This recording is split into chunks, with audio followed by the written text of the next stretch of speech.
Okay, and welcome to this lesson regarding obliques and perspectives. So in the last video and the last kind of practices, we looked at isometrics, and I mentioned that isometrics are most heavily used in engineering style drawings, and that's what most of the time I would be drawing would be an isometric instead of an oblique or a perspective, which is why I'm going to group obliques and perspectives in this same video and the same practice kind of assignment, but they still do have their purpose. Obliques are used a lot in architecture. So there is a style of architectural oblique called an elevation oblique. And it's used for features where we have a lot of detail on the front and then we just kind of want to show depth. And perspectives then are used for realistic drawing. So we'll look at the two of those in this video.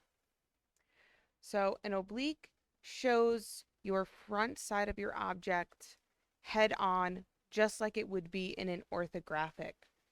And then it projects the top view and the side view back at an angle. Typically, obliques tend to look a little bit distorted because you're putting that emphasis on one face and then the other faces are being projected back. So when we were speaking about isometrics, I had mentioned that all three faces and all three axes are given equal emphasis. With an oblique, your front face, two of your axes, so your Z and your X, they're meeting at a 90-degree angle, and then your y-axis, your depth, is going back at, it could be a 30 degree, it could be 45. There's no necessary rule of what angle it has to go back at for your drawing. It's just more which style you find aesthetically pleasing for that particular object. And in the field of engineering, there's two main types of obliques. There's a cavalier oblique, which means that we go back the full depth of the object. And then there's a cabinet style oblique, which just takes whatever the actual depth of the object is and it draws it with half of that depth to kind of account for some of that distortion and again to really put the focus on the front of the object. Um,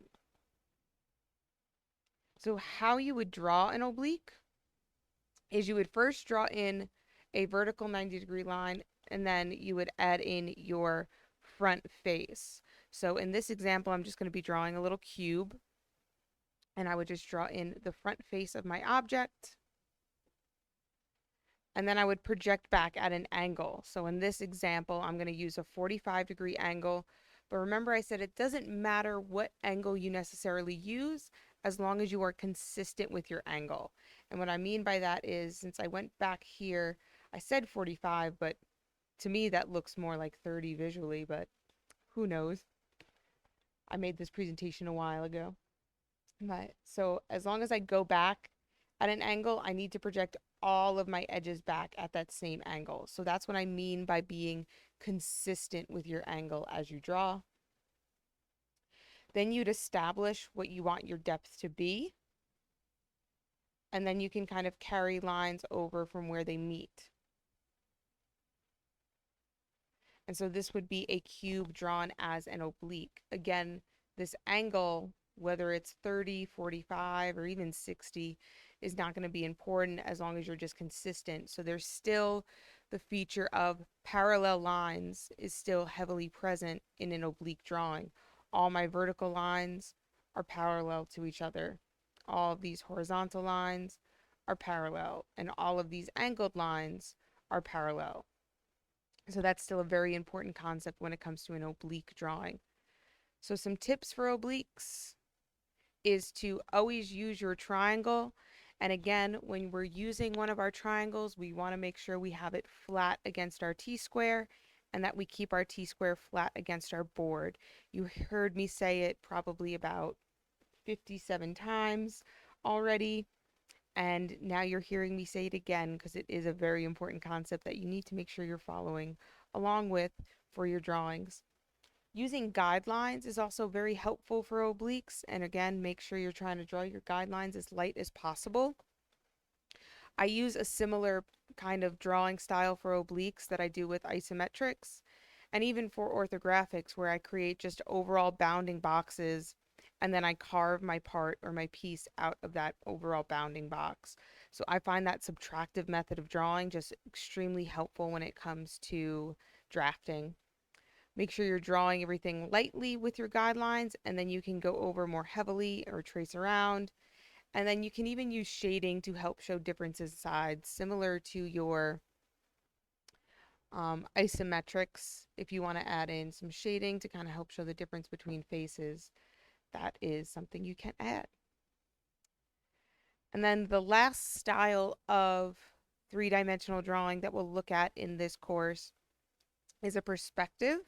So perspectives are used to create what we call renderings in the field of drafting, and that is just to make something look realistic as possible. So it's showing the object how your eye would see it, and things are getting smaller as they get further away from the person who's viewing it. So as you get further from that plane of projection, objects are getting smaller, just like they would in reality. So perspective drawings utilize two features called the horizon line, which is where objects are going to be kind of drawn towards, and on the horizon line you have a vanishing point, or you can have multiple points in a perspective drawing as well. So in this case, in this example here, we have a 1-point perspective. So this would be our horizon line, and this right here is our vanishing point. And so all of our lines are going towards that vanishing point on there, which is causing the train tracks and these power lines to get smaller as they get further away from us. So how you would draw a perspective is, first you need to establish a horizon line and a vanishing point. We often will put this kind of in the middle of the page. So here I have my horizon line, and this time I put my vanishing point kind of just skewed towards the side, just to kind of show you that as an option. And then you would draw, if you're doing a 1-point perspective, you would draw a object head on. So you would draw the front face of that object. And then you would project your depth back towards that vanishing point. So with the perspective view, we're no longer focusing on parallel lines. Parallel lines were such a heavy, important concept in orthographics, isometrics, and even obliques. But in a perspective view, we do not want our lines to be parallel because they're all going towards that same endpoint. Once we have those guidelines projected towards that endpoint, then we would establish our depth, and then we would fill in our guides and erase anything that was just kind of extra. One thing you'll see me do in the hand drawing demo of a perspective is that I typically do a similar technique as what I do with orthographics, in which I will line up where I maybe want my line to go, but I don't pull the guideline all the way towards the vanishing point. So instead, when I draw my guides in perspective, I'll typically just bring them a little bit out and guesstimate a little bit where I would want that line to end, which would just allow me to not have to erase all of this guide work, especially if I'm doing like a more complicated perspective view. I'm going to have a lot of guidelines all going towards those vanishing points, which is then going to make my drawing kind of get a little sloppy if I have so many lines all going towards that point, which is why I often won't pull those guides as far. But you'll see that in the video demo for the perspective drawing. Now, another style of perspective that we'll use would be a 2-point perspective, which with a 2-point perspective, we still have a horizon line, but instead of having a singular vanishing point, we now have 2 vanishing points sitting on that horizon line.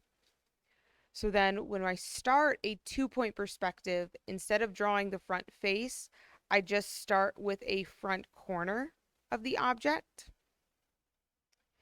And then I'm going to project guidelines for my front view towards one of the vanishing points, and then for my side towards the other vanishing point. So instead of having that front face, now I'm just projecting towards vanishing points. Then I would establish the width and the depth of the object between these guidelines that I established for the front and the side. And then once I have my depth and my width established, I'm going to cross which way my guidelines go. So now to put my top view, this time I'm going to bring the right side of this object, or excuse me, the left side towards the right vanishing point and the right side towards the left vanishing point. And again, now I would just fill in my object and then erase any guidelines that are left over. There's also 3-point perspective that you could potentially do. So this right here is a 3-point perspective where then our height is also even going towards a singular vanishing point, but we are not going to cover that in this course. There's a video here in this presentation, which you can access through the link on Canvas.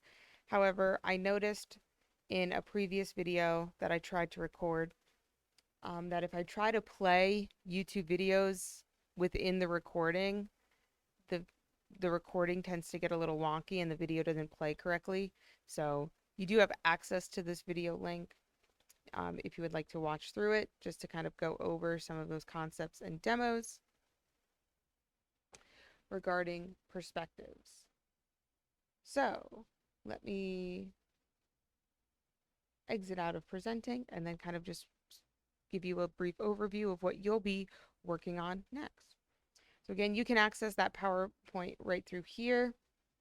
And then also at the very end of this page in the resources, there are several videos that kind of go over some of the different resources available for creating oblique drawings and perspective drawings.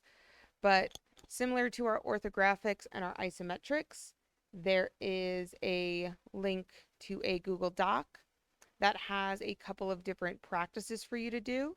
So in this left column, there are links to orthographic drawings that have the different measurements on them for you to work on.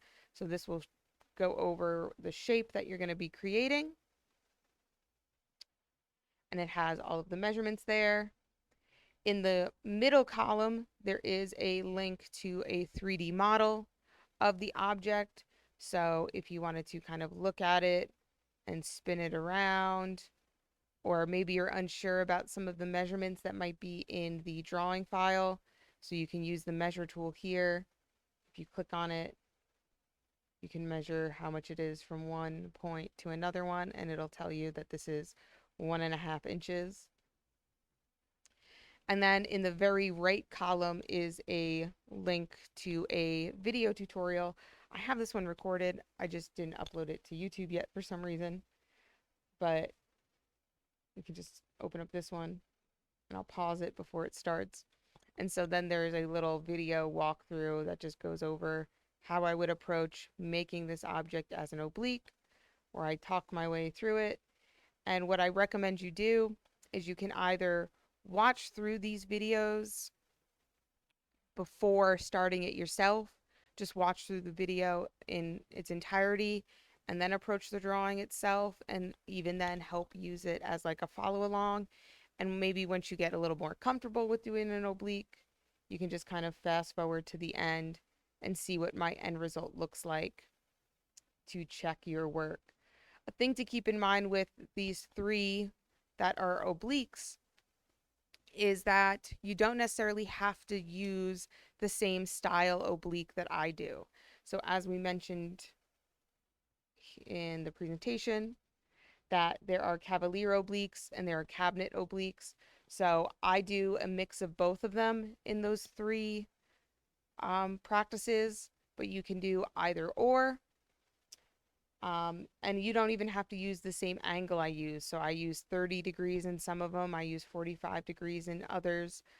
And again, you don't necessarily have to do the exact same as I do, as long as you are creating an oblique for those three objects.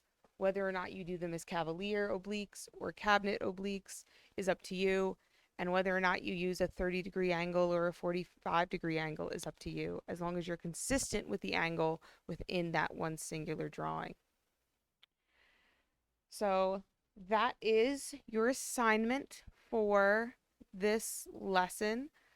When you are all done, please make sure you take pictures of your work and then you can upload it to Canvas. And as always, if you have any questions at all whatsoever, please do not hesitate to reach out.